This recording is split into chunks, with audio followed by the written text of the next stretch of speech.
কালিয়াগঞ্জ গন্ধর্ব নৃত্য মহাবিদ্যালয়, আমরা সবাই জানি আমাদের সবার পরিচিত বাণী দিদিমণি। তিনি শুধু একটা মহাবিদ্যালয়ের প্রতিষ্ঠাতা নন বা কর্ণধার নন, আমি সত্যি গর্বের সাথে বলছি, আমি যখন পৌরপতি ছিলাম, কালিয়াগঞ্জ পৌর উৎসব ক্রীড়া ও সংস্কৃতি, আমি সেদিনও দিদিমণি আশীর্বাদ পেয়েছিলাম এবং তার সাথে কালিয়াগঞ্জের আরো বহু বিশিষ্ট জন যারা আমাদের কালিয়াগঞ্জের সাংস্কৃতিক চর্চাটাকে এগিয়ে নিয়ে যাওয়ার জন্য যথেষ্ট সাহায্য করেছিল। আমি তাদের সহ এই মহালয়ের পুণ্যতিথিকে দিদিমণিকে সশ্রদ্ধ প্রণাম জানাই। উপস্থিত মঞ্চে রয়েছে আমাদের অনেক সিনিয়র, আমি বাবলু কাকু বলি, প্রদীপ দত্তগুপ্ত মহাশয়। উপস্থিত রয়েছেন আমাদের কালিয়াগঞ্জ পঞ্চায়েত সমিতির সভাপতি বাপ্পা সরকার, হিরণমা সরকার মহাশয়। উপস্থিত আমার খুব কাছের মানুষ যাকে আমি দাদা বলি, রামনিবাস দা, কালিয়াগঞ্জ পৌরসভার পৌরপতি। উপস্থিত আমাদের বিশিষ্ট সাংবাদিক তপন চক্রবর্তী মহাশয় এবং উপস্থিত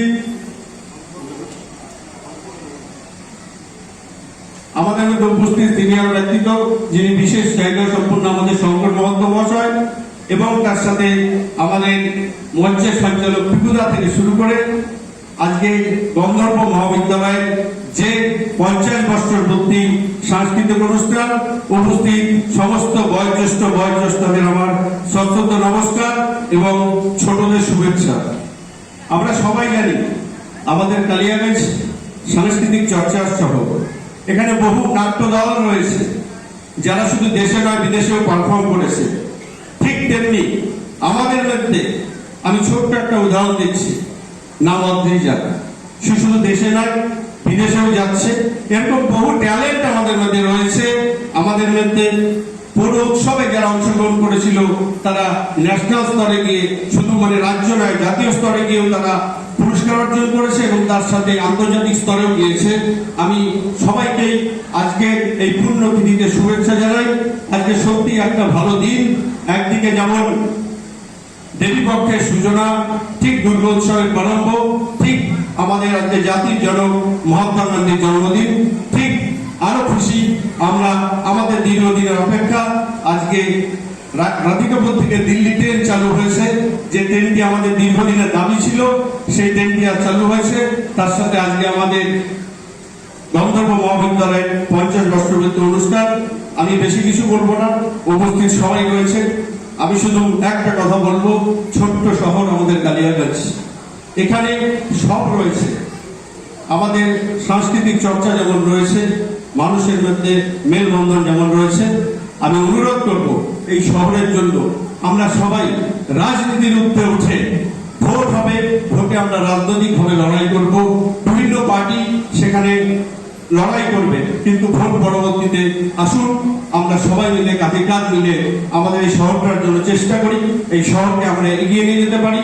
আমি আমার তরফ থেকে বা কেন্দ্র সরকারের তরফ থেকে কালিয়াগঞ্জ পৌরসভার জন্য, কালিয়াগঞ্জ পঞ্চায়েত সমিতির জন্য যদি কোনো সহযোগিতা দরকার হয়, আমি ঠিক 100% সহযোগিতা করব এবং কেন্দ্রীয় কোনো প্রকল্পের জন্য যদি আমাদের পঞ্চায়েত সমিতির যিনি সভাপতি রয়েছেন বা আমাদের পৌরসভার যিনি কর্মধার রয়েছেন রামনিবাস দা, তাদেরও যদি কোনো দরকার পড়ে তারাও যেন সহযোগিতা করে। আমরা চাই যে পরবর্তী প্রজন্ম যেন কোনোভাবে আমাদের উপর দোষারোপ করতে না পারে যে আজকে রাজনৈতিক দলাদলির জন্য আমাদের কালিয়াগঞ্জটা পিছিয়ে রয়েছে। আমি বলবো আসুন সবাই রাজনীতির ঊর্ধ্বে উঠে আমরা যেন আমাদের এই ছোট্ট শহরটাকে এগিয়ে নিয়ে যেতে পারি।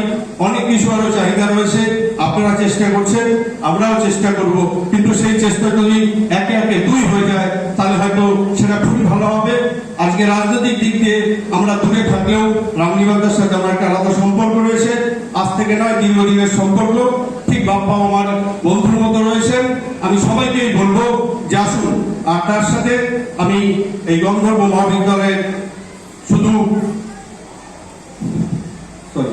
গন্তব্য মহাবিদ্যালয়ের আমি শ্রীবৃদ্ধি শুধু কামনা করি না, এই মহাবিদ্যালয়ের যত ছাত্রছাত্রী রয়েছে তাদের উজ্জ্বল ভবিষ্যৎ কামনা করি এবং আমরাও চাই যে আমাদের এই ট্যালেন্ট গুলো যাতে আগামী দিনে শুধু রাজ্য নয়, জাতীয় নয়, আন্তর্জাতিক স্তরে তারা শিরোপা অর্জন করতে পারে। তার জন্য যদি আমি আপনাদের ঘরের ছেলে হিসাবে আমার কোনো প্রয়োজন পড়ে, আমি আপনাদের সাথে সবসময় পাশে আছি। আমি আর বেশি কিছু বলবো না। সবাইকে আগাম দুর্গাপূজার শুভেচ্ছা জানিয়ে আমি আপনাদের আবারও বয়োজ্যেষ্ঠদের সত্যন্ত নমস্কার, ছোটদের শুভেচ্ছা ভালোবাসা জানিয়ে আমার বক্তব্য শেষ করছি। জয় হিন্দ।